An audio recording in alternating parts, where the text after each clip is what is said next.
are the Mythbusters. Adam Savage. 70% chance of science. And Jamie Heineman. Are you done screwing around? Between them, more than 30 years of special effects experience. Together with Tori Belleci. Let's chop this car up! Brent Imahara. Nothing to take me! And Carrie Byron. This should be fun.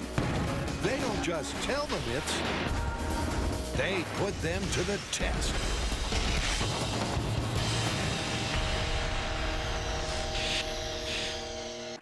Up next, can the walking dead really catch the running living?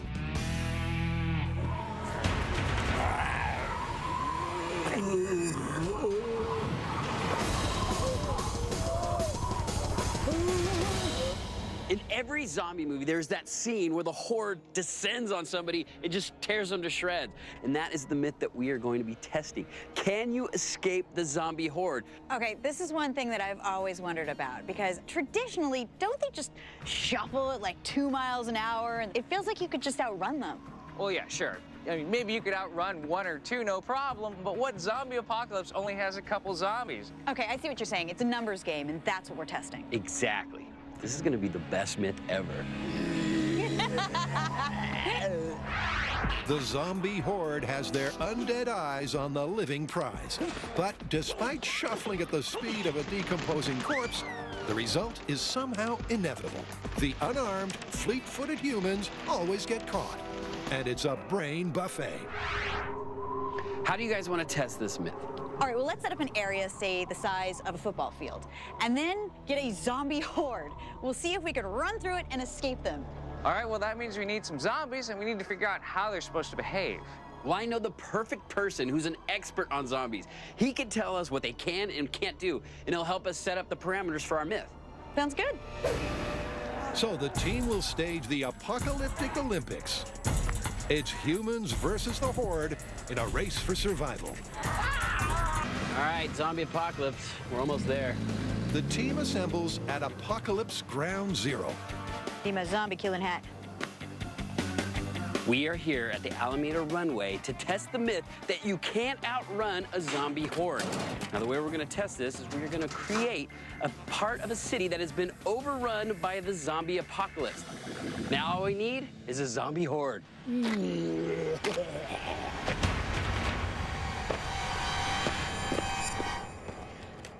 So we have 150 volunteers for our zombie horde. Oh, my God. Here comes the horde.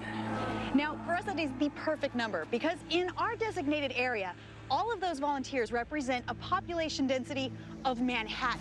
That's 90,000 people per square mile. We're going to scatter them around the field and try and run from one end to the other. We'll be wearing these mini brains on our backs. If they manage to grab one of these, that means that we haven't escaped the horde. It means that we've been eaten. So now, it's time to bring on the zombies.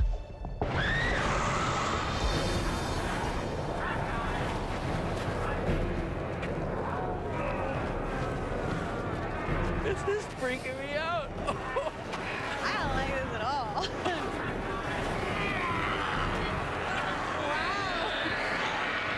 This is terrifying.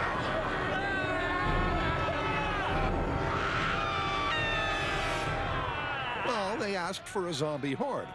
Now, some ground rules. Welcome, zombie horde! Rule number 1, zombies can only move at a slow shuffle. Rule number 2, your brains are infected, so you have no rational thought. Rule number 3, this is your target. Let the brains begin! With a code of conduct established for consistent data, I don't want to do this anymore. the animated deceased disperse randomly over the experimental space. A field of play 100 yards long and 55 yards wide that our humans have to cross while keeping their brains intact. And first up to race for the human race is Carrie. I'd say I'm kind of nervous. First of all, that girl right there looks like she's actually going to eat me. I don't know if I'm going to make it through. It looked a lot easier before the zombies showed up. All right, let's go.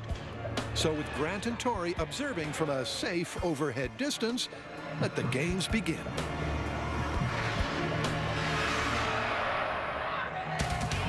Oh, there she goes. At the heart of this brain game are the numbers. It's one human versus a zombie horde of 150. Oh my God, that is terrifying. And Carrie is dodging and weaving at 10 miles an hour, while the walkers can only chase at 2. She's looking good. She's gonna make it. Great. Ah! No way. Yeah, she's gonna make it. Come on, come on. Oh! And those numbers Yeah! add up to Carrie's survival. Yeah! You do run faster when zombies are chasing you. Carrie survived the zombie horde, no problem. But you know what? The next thing we're gonna do is increase the population density by 50%. And this time, it's Tori's turn. So the field of play is reduced in size, All right, 25 yards in. meaning the zombie density is increased to 135,000 people per square mile, matching parts of the massive Indian megacity, Mumbai. I hope you like Italian food. Oh boy. The apocalypse has reached epidemic proportions. You guys ready? Ready when you are. Run, Tori, run! Oh, dodge, weave, good job. The zombies are clearly more densely packed. But Tori, reliving a twisted version of his high school football dreams, makes it to the end zone safely. Oh my God. I made it! Yes! Do I have all my brains? Yes. So I made it through the zombie horde with all my brains intact, and it was insane. The adrenaline was flowing. The zombies were trying to eat me, but I made it through. But now we're gonna do it again. This time we're gonna increase the population density even more. This time, Grant's gonna go for it. Yep, the myth that you can't elude a legion of living dead is looking deceased. But there's one more host to offer the horde and one variable to adjust: density. So what we're gonna do next is increase that to 180,000 people per square mile, which is the most densely populated area in the world. And I'm up next. They look hungry. He's facing the highest population density on the planet, an incredible 180,000 people per square mile. It's the worst-case urban apocalypse scenario, and the last chance for the myth.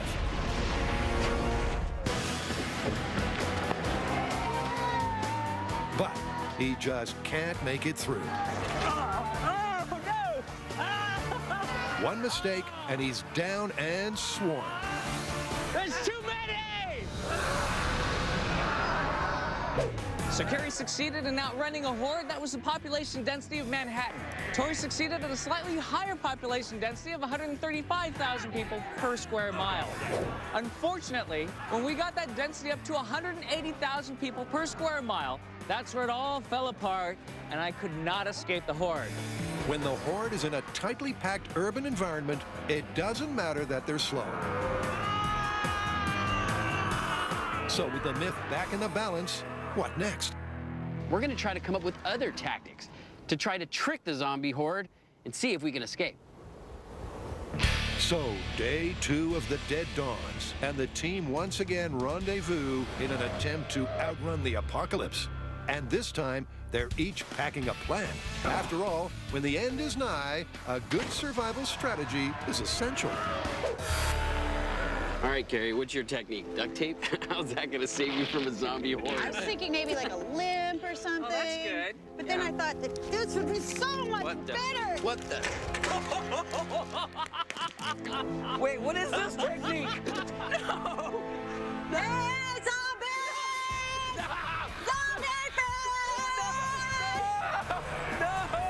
It's a classic bait and switch, the type of tactic Merle might deploy. With the horde distracted by a free meal on wheels,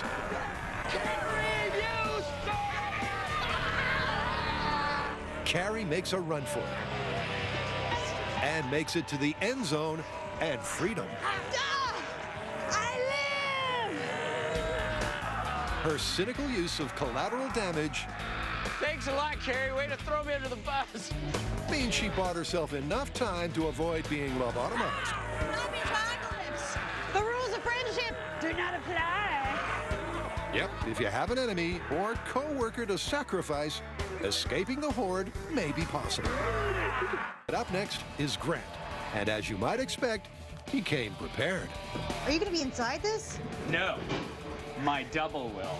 As far as he's concerned, when it comes to evading the apocalypse, robots are the answer.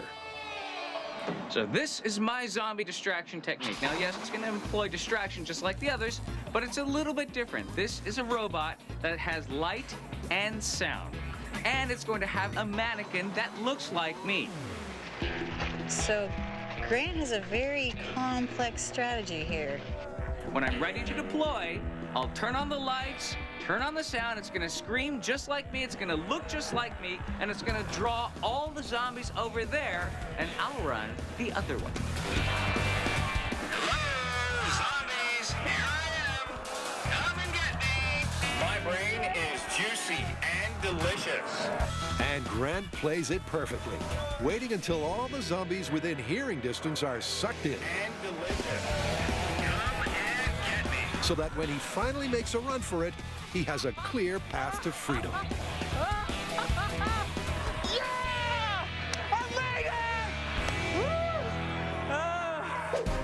First day, Grant didn't quite make it, so he had more motivation than any of us to make this distraction work.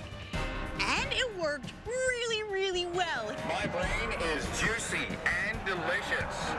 Come and get me! He did it Grant style. He pulled out a robot with lights and noise and yelling. All the zombies hoarded in on it, and Grant could sneak around the side and get to freedom. Yeah! I made it! So it's Tori's turn. And back when he visited Greg Nicotero, he had a zombie makeover masterclass Looks like you're done. that gave him the idea for his deceitful distraction technique. Let's see if I can blend in with them. Yep, Tori is attempting to hide in plain sight. Before the zombies dispersed, he hid in one of the car wrecks. Now he has to get back to the start line before completing his lap of the field. Will the volunteers recognize the human dressed as a zombie? Will his bloody, decomposing disguise stand up to scrutiny? Tori's made it all the way here. What? He's made it all the way here, and he's heading back. But halfway to the finish line,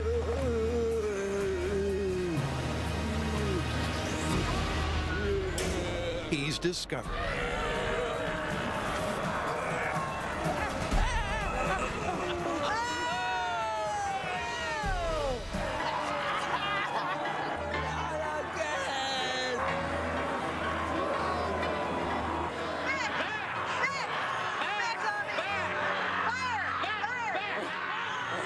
Oh my God.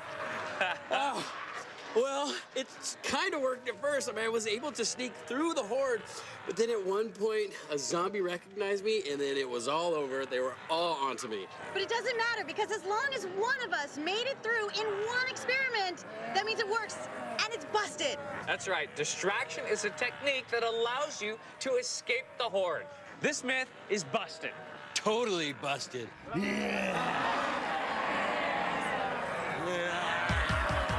Busted. And you could say the team is thrillered with the result.